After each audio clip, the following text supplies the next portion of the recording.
Bismillahirrahmanirrahim. Assalamualaikum warahmatullahi wabarakatuh. Selamat datang dan bergabung kembali pada mata kuliah Ekonomi Mikro Islam. Pada kesempatan kali ini akan membahas tentang asumsi rasionalitas dalam ekonomi Islam. Baik, kita mulai dengan asumsi rasionalitas sendiri adalah anggapan bahwa manusia berperilaku secara rasional atau menggunakan akal sehatnya karena perbedaan manusia dengan binatang itu salah satunya adalah manusia diberi karunia akal. Maka asumsi rasionalitas penggunaan akal ini sangat dijunjung tinggi dalam ekonomi mikro yang mana khususnya berhubungan dengan perilaku seseorang ketika dia memutuskan untuk mengkonsumsi sesuatu. Kemudian rasional juga dia tidak sengaja, ketika seseorang berbuat rasional berarti dia tidak akan secara sengaja membuat keputusan yang menjadikan mereka lebih buruk. Jadi ketika kita berpikir, itu kan kita pengennya kita lebih baik, tidak lebih buruk. Nah, perilaku rasional itu terdiri dari dua macam. Yang pertama adalah metode dan hasil. Ketika kita ingin mencapai tujuan, itu metode atau jalan atau tindakan, itu juga harus berdasarkan alasan yang masuk akal. Artinya, tindakan apapun yang akan kita ambil itu tidak berdasarkan pada kebiasaan, tidak berdasarkan pada prasangka, apalagi prasangka buruk, dan tidak berdasarkan emosi, tidak berdasarkan hawa nafsu, tapi kita mengedepankan rasionalitas atau akal kita. Kemudian ketika metode atau jalannya itu rasional, maka diharapkan hasilnya itu juga akan rasional sesuai yang kita harapkan atau kita inginkan. Kemudian, rasionalitas sendiri terdiri dari dua macam. Yang pertama adalah self-interest rationality atau rasionalitas kepentingan pribadi, yang mana biasanya kita ketahui bahwa kalau kepentingan pribadi itu arahnya akan kepada materi, kepada uang, kepada kekayaan. Namun sebenarnya kalau kepentingan pribadi itu tidak hanya harta, tapi juga bisa dia kepentingan pribadi mempertahankan persahabatannya, mempertahankan cintanya, juga bisa dia untuk prestis melakukan sesuatu itu biar memperoleh prestis, kemudian dia juga bisa melakukan sesuatu kedermawanan, bentuk kedermawanan atau menolong orang lain. Kemudian yang kedua adalah rationality. Ini kalau di sini ada M ini artinya kan tujuan. Jadi manusia ketika untuk mencapai tujuan, dia itu akan menyesuaikan preferensinya atau kecenderungannya dengan sejumlah aksioma. Jadi ketika dia akan melakukan sesuatu, dia memutuskan sesuatu, dia akan melalui beberapa aksioma-aksioma. Yang pertama adalah kelengkapan, yang kedua transitivitas, yang ketiga kontinuitas. Yang pertama kelengkapan itu bisa diartikan juga adalah yakin atau iman ya kalau dalam ekonomi Islam, yang mana berarti kita harus yakin mana yang kita lebih sukai, atau kan tadi preferensi di mana yang lebih cenderung kita sukai.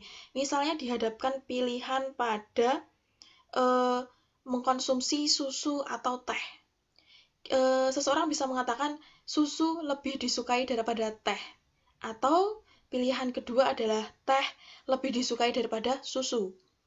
Pilihan ketiga adalah susu dan teh sama-sama disukai. Nah, untuk kenapa ini kelengkapan? Dari dua pilihan itu kita harus membuat dari pilihan susu dan teh itu kita harus lengkap membuat 3 pilihan, yaitu tadi susu lebih disukai daripada teh, teh lebih disukai daripada susu, atau susu dan teh sama-sama disukai. Nah, itu berarti kan lengkap pilihannya, ada 3 macam. Kemudian adalah transitivitas. Transitivitas itu bisa diartikan pada teguh pendirian, tidak mencela-menceli, atau kalau dalam bahasa ekonomi Islamnya adalah istiqomah. Jadi ketika kita mengatakan, atau kita diberi pilihan antara susu, teh, dan kopi. Ketika Budi itu dihadapkan dengan 3 pilihan itu. Dia milih susu, milih teh, atau milih kopi. Ketika dia menyatakan bahwa susu lebih disukai daripada teh, itu pilihan yang pertama. Yang kedua adalah teh lebih disukai daripada kopi. Berarti pilihan ketiga harus susu lebih disukai daripada kopi. Oke, bisa dicoret-coret sendiri ya. Jadi ketika susu lebih disukai daripada teh dan teh lebih disukai daripada kopi, berarti susu lebih disukai daripada kopi. Begitu. Berarti dia konsisten. Yang paling disukai adalah susu.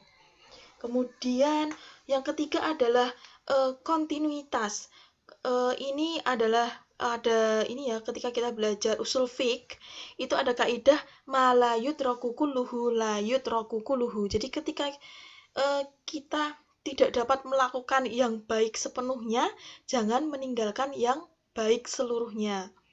Jadi misalnya kita sukanya minum tehnya harus teh tubruk atau teh tubruk gitu. Tapi pada suatu ketika kita dihadapkan pada situasi misalnya di warung gitu teh tubruknya nggak ada. Berarti kan kita bisa mencari pengganti yang mendekati teh. Atau kalau ada teh celup. Kalau teh celup yang nggak ada mungkin teh botol atau teh apa gitu ya.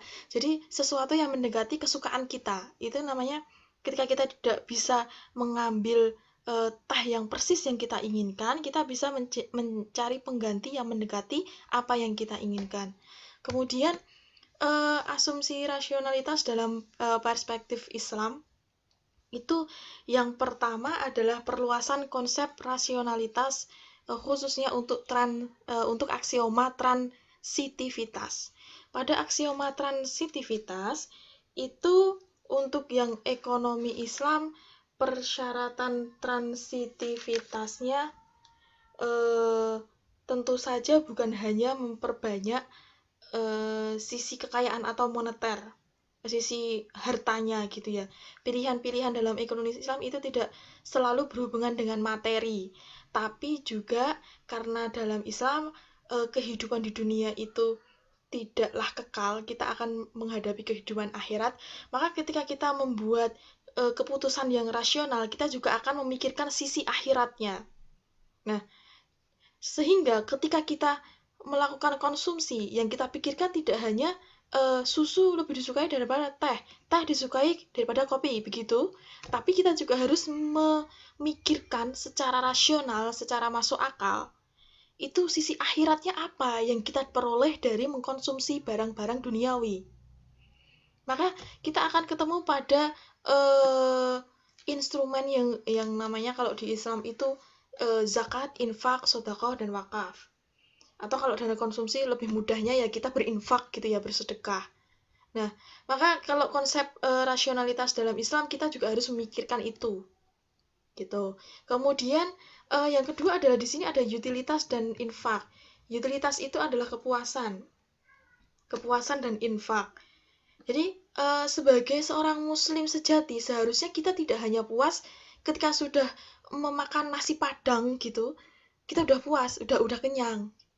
Sebenarnya tidak begitu. Yang benar adalah harusnya kita juga harus memikirkan kepuasan rohani. Karena kita berpikirnya rasional, ketika kita jasmaninya sudah kenyang, rohaninya mau kita kasih makan apa? Kalau secara jasmani kita bisa makan nasi padang, bisa minum es teh, tapi kalau secara rohaninya berarti kita juga harus membuat rohani ini puas. Utilitas kepuasan harus membuat rohani itu puas, salah satunya adalah dengan berinfak. Ketika berinfak berarti kan kita mendapatkan pahala yang mana itu menjadi tabungan yang akan kita unduh besok di akhirat, begitu. Kemudian yang kedua adalah perluasan spektrum utilitas. Di sini yang pertama adalah melonggarkan persyaratan kontinuitas. Kemudian yang kedua adalah perluasan horizon waktu. Yang ketiga adalah komoditas yang seharusnya tidak didiskon. Jadi yang pertama untuk melonggarkan persyaratan kontinuitas, memperluas horizon waktu. Ini kita bahas di video kedua.